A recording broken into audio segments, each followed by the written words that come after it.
Dare to enter Crow's Quill's books, where tales of forgotten realms and fearless souls come alive. Today's journey, Operation DarkStar, Chapter 26 to Chapter 27, by Mark Lindsay. Will you uncover the truth hidden in the shadows? Chapter 26.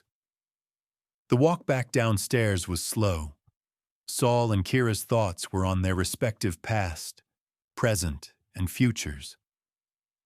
Of the many things they had seen so far that night, neither was expecting the arrival of 6 figures in the police station reception area. 2 of the figures were quick to raise and point their weapons. Saul responded in kind. "Lower your weapons," Saul instructed, his assault rifle pointed at the taller of the 2. "Lower your own copper. You're outnumbered," Apache replied with a belligerent smirk. Having been through hell in the last couple of hours, Saul was having none of the younger man's bravado. "I don't know who the fuck you think you are, but you're in my station. Lower your guns," Saul growled. No one moved. "I'm guessing math was never your strong suit," Bam Bam replied. He was slowly moving off to the side, creating a harder target for the police officer to engage. Saul fired his rifle, and the biker stopped in his tracks. "You're right. Math wasn't my subject. I was always more of an English guy. So let me make this perfectly clear. Take one more step and what's left of your brains will be coating the glass doors behind you," Saul warned. "Whoa!" Sarah cried out, walking out from behind the pair. She had her hands raised in a gesture of submission. "Tell your friends to lower theirs, then we'll talk," Saul replied. Sarah gave both bikers a look that was a plea for understanding. When no one moved, her expression became anger and annoyance. "God damn it! He's a police officer! Lower your fucking guns!" Sarah roared. The bikers appeared defiant. Then after several tense seconds, Bam Bam lowered his gun. He was followed by Apache. "If his job is keeping the peace, he's doing a piss-poor job of it," Apache replied. "We don't want any trouble. My name is Sarah French. I'm a paramedic.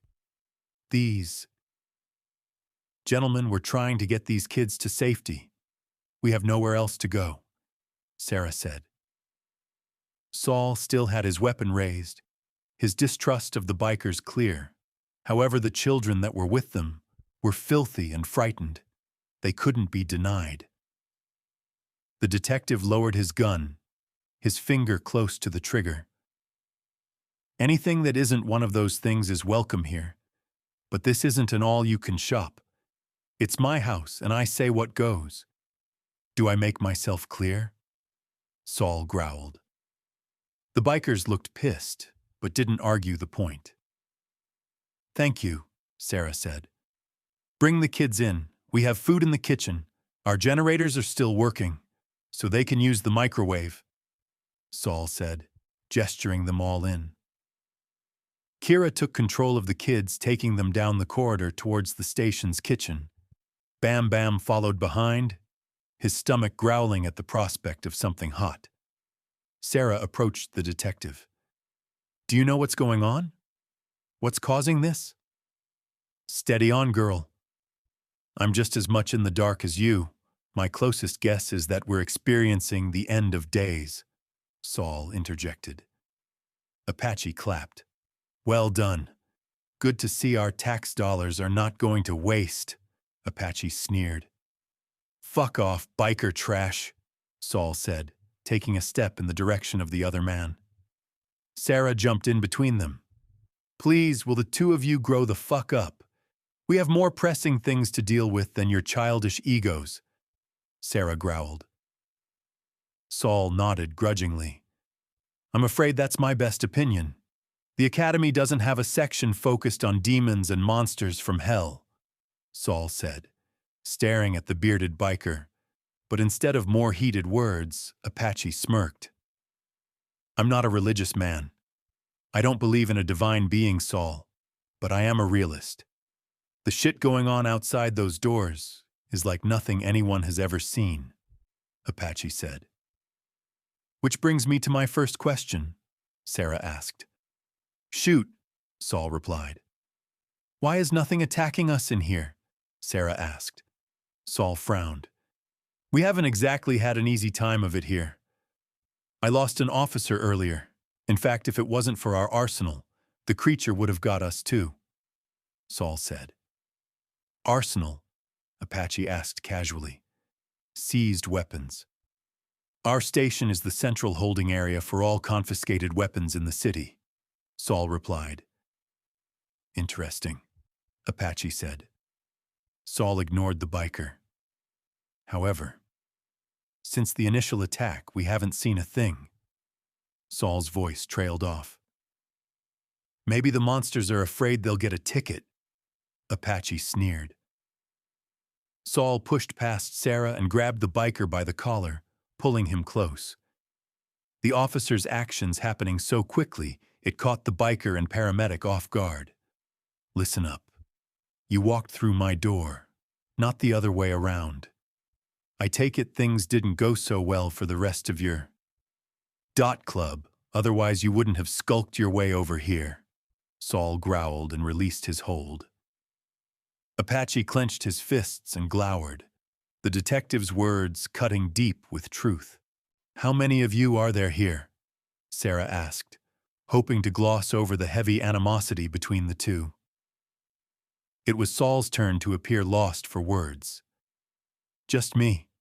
Kira just happened to be in the wrong place at the wrong time, Saul said. Aren't we all? Sarah said, and smiled in spite of herself. For the first time since their arrival, Saul relaxed slightly, disarmed by her smile and the absurdity of their situation. I put out an all-points call to everyone in the city with a badge. That was over an hour ago, and from what I witnessed on the rooftop, no one else is coming, Saul said. There was a long, awkward silence. We came, Sarah said hopefully. Saul shrugged. And my fellow police officers will never believe that I unrolled the welcome mat for members of the Berserkers Motorcycle Club. Don't make me regret that decision, Saul said, and led them down the corridor towards the others. They found the others in the kitchen. Kira was in the process of heating up anything she could find in the small freezer, serving up a mini feast of Hot Pockets and waffles. Lacking in nutrition, it made up for itself in a tantalizing aroma. The kitchen was like the rest of the police precinct, shrouded in darkness, only illuminated by red light in key areas. Apache pulled up a stool and plucked up a steaming waffle and tore into it hungrily. Full of questions, Sarah pulled Saul aside. What are your plans? She asked. Saul pondered this. You mean outside of staying alive?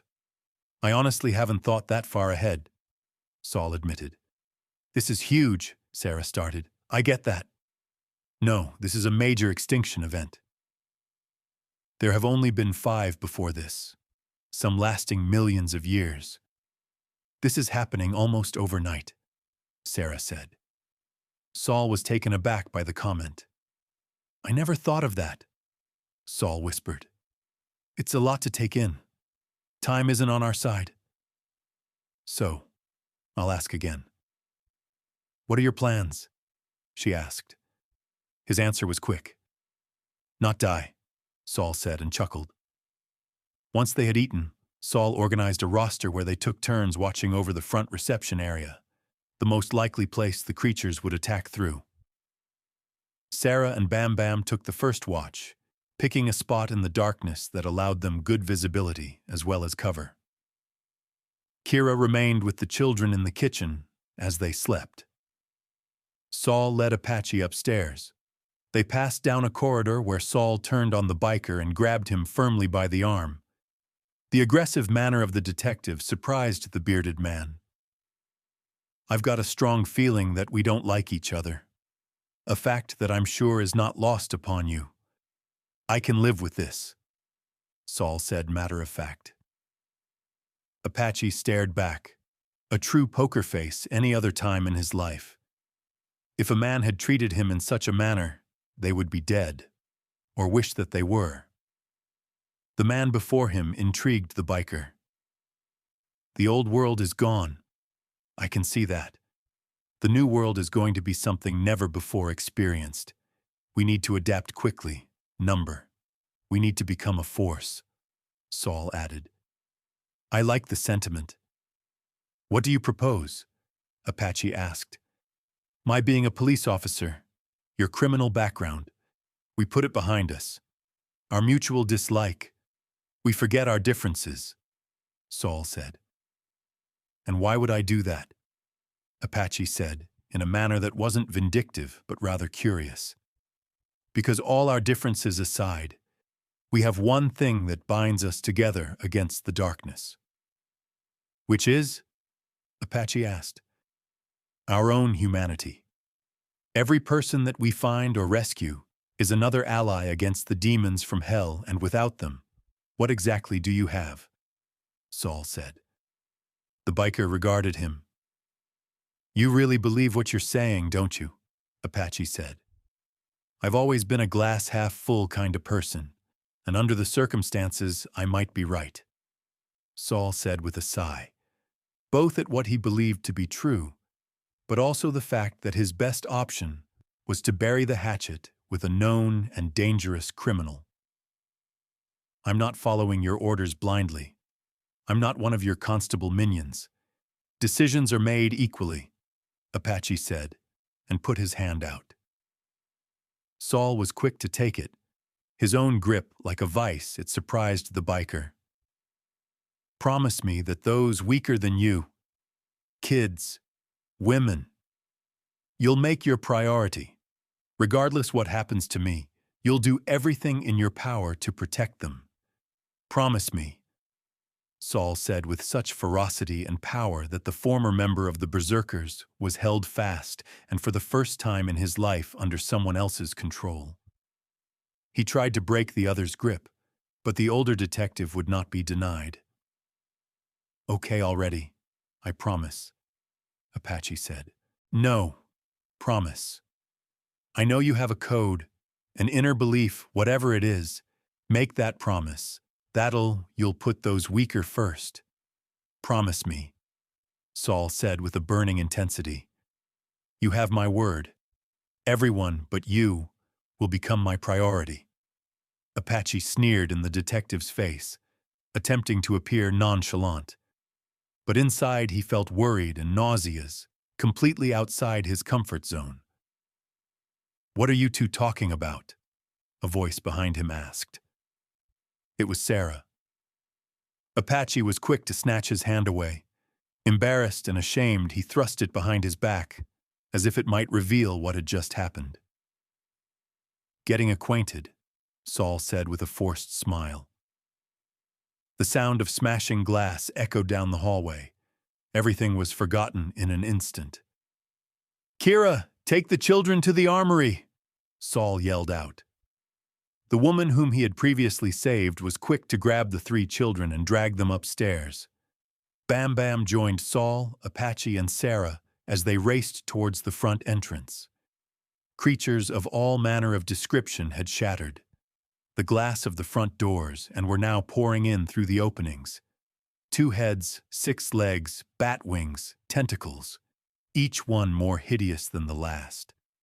Gleaming teeth and red, burning eyes.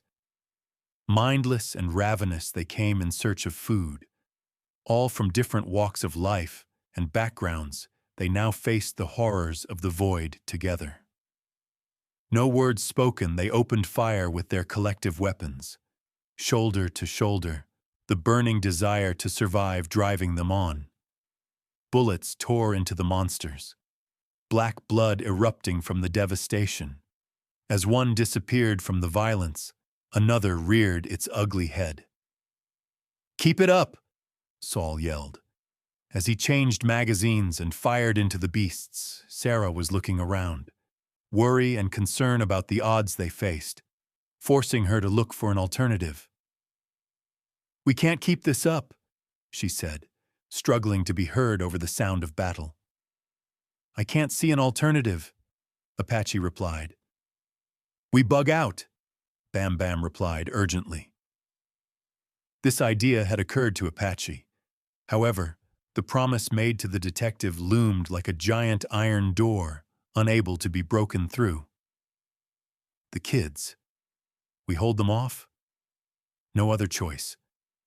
Apache grunted as he conducted a magazine change on his assault rifle. Beasts like spiders scuttled forth. Creatures like shadow followed in their elongated shapes, defying description. Beings that bore human shapes ran screaming through the shattered doors, their faces bearing insanity. "It's not enough," Sarah yelled. Saul nodded. They were giving the monsters everything they had. Even when a demon was blasted, it would still come crawling on shattered limbs, teeth biting frantically towards the fresh human meat. Kira had poked her head around the corner, hearing the sounds of desperate conflict. The sight that greeted her was much worse.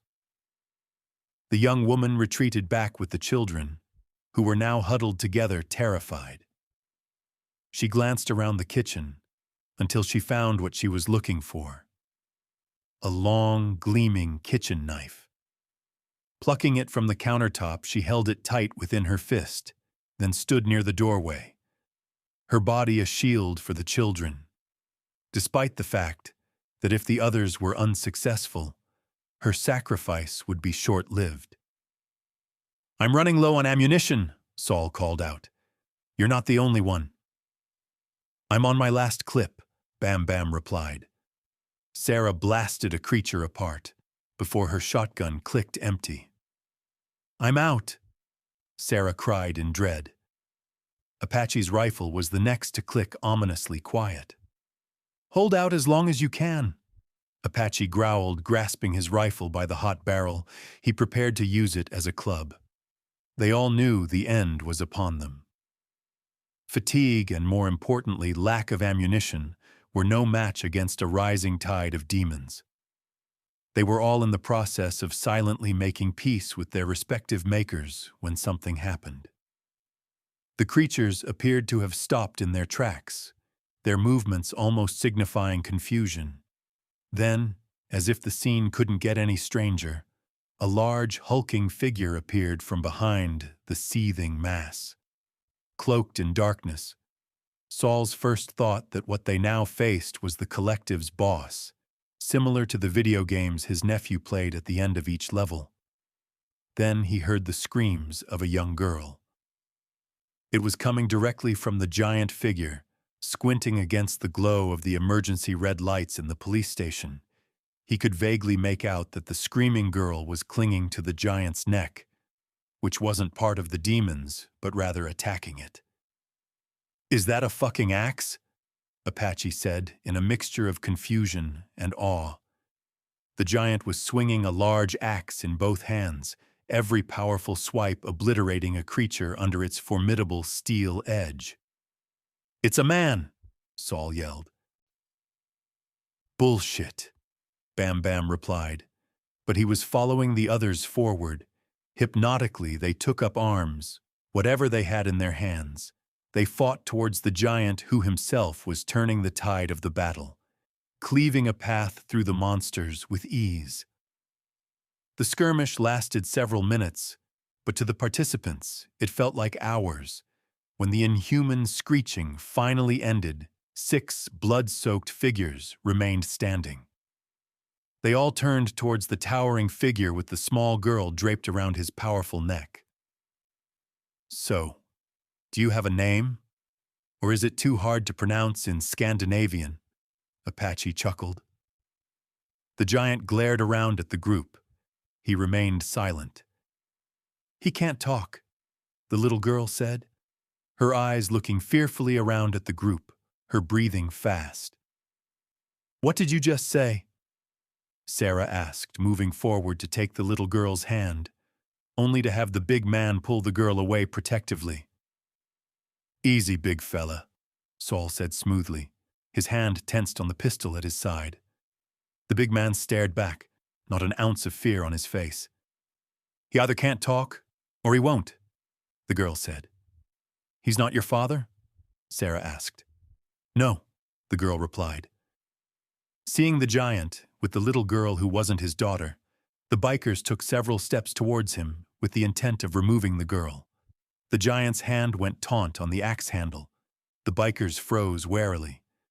"You're a firefighter." "Or was?" Saul asked, indicating the large axe with the city's firefighter insignia carved into the handle. The giant nodded. "What's your name?" Sarah asked the girl. "Paige. My name is Paige." "And you?" Saul asked. The giant, previously known as Jared, former husband and father, stared back, his eyes struggling with the loss he had experienced, his jaw firm. He said nothing. "He saved me," Paige said protectively. "I can see that he's had a hard night, just like the rest of us," Sarah said, seeing the big man's pain. "Well, if he isn't gonna tell us his name." "I say we call him Axe," Bam Bam suggested. Jared shrugged indifferently. "Works for me," Saul said, casting his gaze at the customized instrument of destruction. "As much as I enjoy a good meet and greet, I think we should do something about that," Apache said, pointing towards the ruined doors of the police station reception. "Good point. We'll barricade it as best we can, then withdraw to the second floor, where maybe we can better defend it," Saul suggested.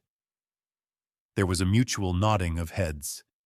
Sarah presented herself to Axe, her hands in an open gesture. "If it's okay with you, I'll take Paige and get her cleaned up with the other children," Sarah said. Axe stared at her several seconds, then nodded. Paige allowed herself to be led away. With them gone, they set about grabbing anything and everything they could lay their hands on to use as a barrier between them and the horrors outside. Chapter 27. They traveled in the car that had brought them to the industrial area, having found the east exit courtesy of Corporal Breen. Taking only back streets, they had headed towards the Heseman building. It was now 9 o'clock in the morning, and the sun was nowhere in sight. They were only a couple of miles from the center of the city and their intended destination. Scott was leading the small group, his senses on high alert. The nightmares Scott had seen since waking up in his apartment were everywhere. The Delta operator had hoped that in his wanderings he would find an end to the madness, but the evidence that they had seen so far proved otherwise. They walked silently and carefully in the shadows. Fires burned around them, homes and buildings smashed and in ruins. Every so often, they could hear the harrowing scream of someone in the distance, a lonely voice of terror in the eternal night. Victims of the monsters that they could see roaming everywhere. Bethany had so many questions for Corporal Breen, but the female soldier presented a formidable and uncompromising presence. She seemed incapable of small talk, and Bethany was also afraid of the answers she may receive. Instead, she focused her attentions on the man who had, so far, steered them all through this nightmare. Keeping a close eye on her children, she moved up quietly behind the Delta operator. "Can we trust her?" Bethany whispered. Scott didn't move, keeping his eyes focused on his surroundings. "Yes." "How can you be so sure?" Bethany hissed. "How can you be so sure of me?" Scott asked. "You've proven yourself to us," Bethany said confidently, "and that trust was there immediately. You were just prepared to trust me absolutely when we first met." Scott asked, surprised. The mother of two was silent a long while. "I'm a single mother. I work in retail, selling clothes to women. When this happened, what was I to do?" "I had no other choice," Bethany admitted. "And neither do I," Scott said. This surprised Bethany. "Really? You of all people need her help?" Bethany asked. "More than ever. When I'm on an operation or task for the government, I work in a team, each person proven, their skill set invaluable. I could no more get the job done than they could without me.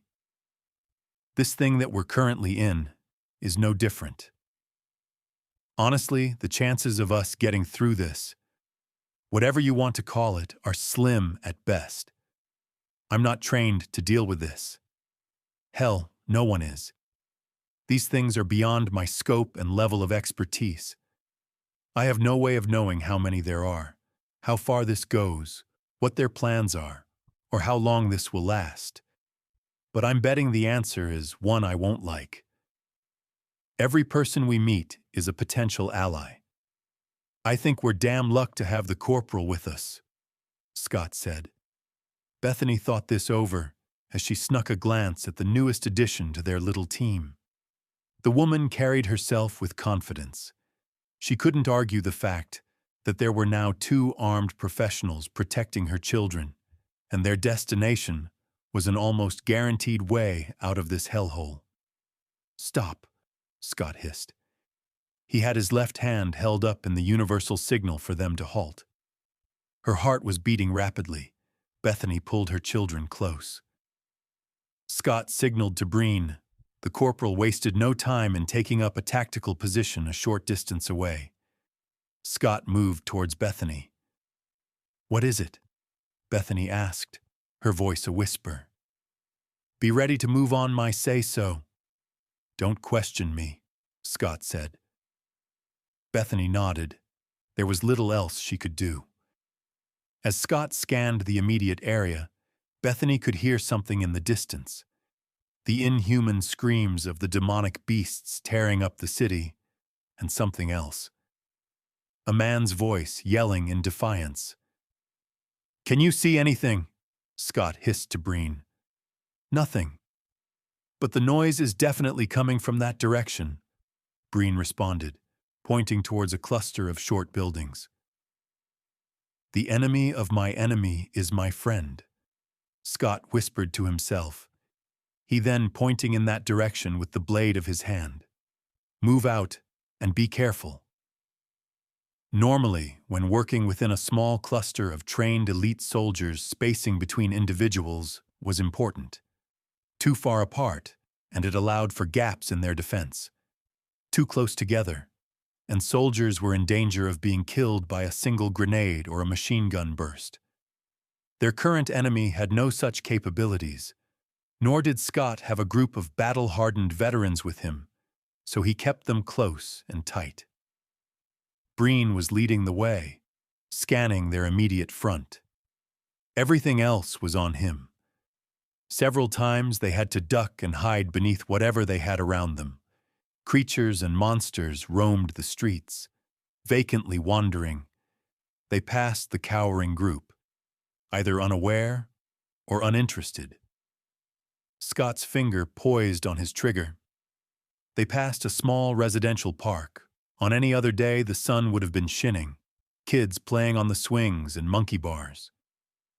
There was no sun, no kids.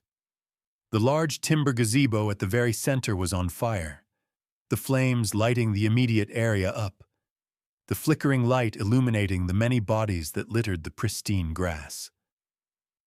"Don't look," Bethany whispered to her children. Scott was unable. He could see each corpse twitch and move. On closer inspection, he could see small cat-like creatures feasting on the dead.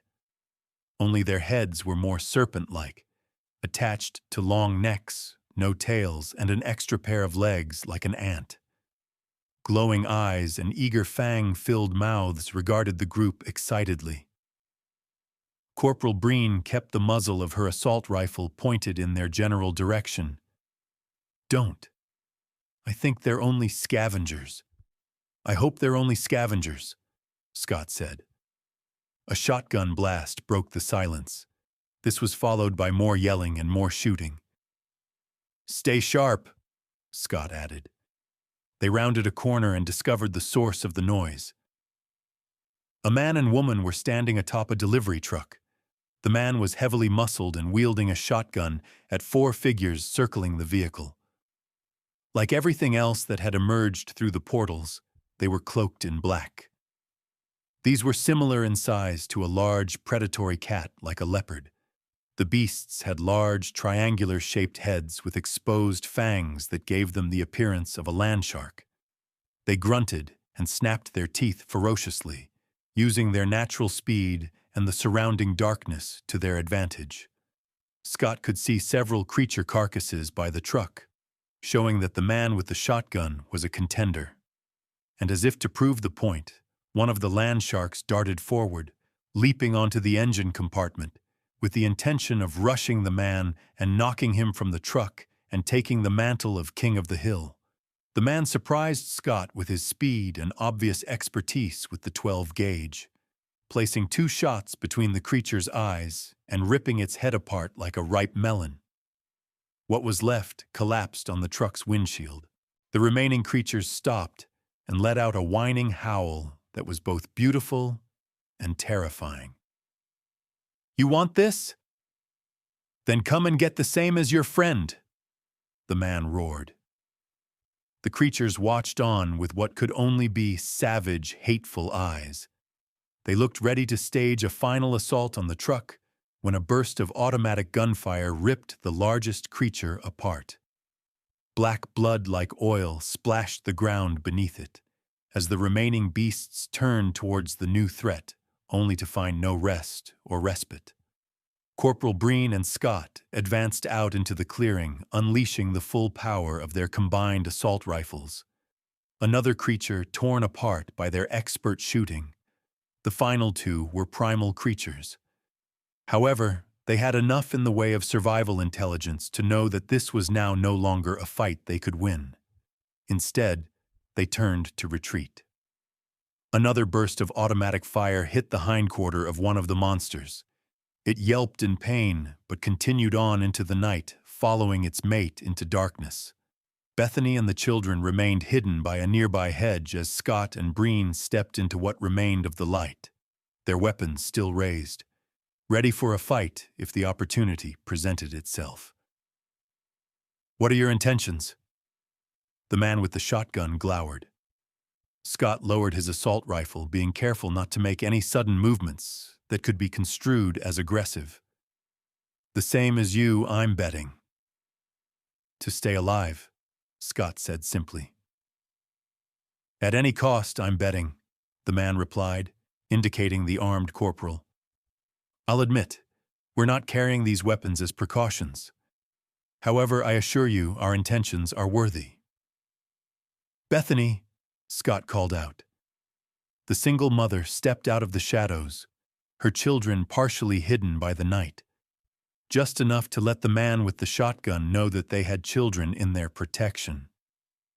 At the sight of the 2 kids, Scott could see the aggression leave the big man. He lowered his shotgun. "What now?" he asked. "We may have found a way out of this nightmare. My name is Scott. This is Breen." "And Bethany," Scott said. "I'm Tarnay, and this is Cynthia," Tarnay replied as he climbed down from the truck, assisting his partner. "And if you have found a way out of this hell, then let me say, get us the fuck out too," Tarnay added. After introductions were quickly made, Scott explained what had occurred with Major Elms and how they were now on their way to the Heisman building and sanctuary. Tarnay mulled this information over. "You don't really believe his story, do you? It sounds too good to be true," Cynthia replied cynically. "When I was in the Marines, I had heard whispers of such places. Never gave it much thought, though. However, under the circumstances, I'm willing to become a believer. If you have room for 2 more, Tarnay said optimistically. "As long as you're human, you're welcome," Scott said, and shook the other's hand. "But before we tread down the yellow brick road towards Oz, I think we should make one stop first," Tarnay suggested.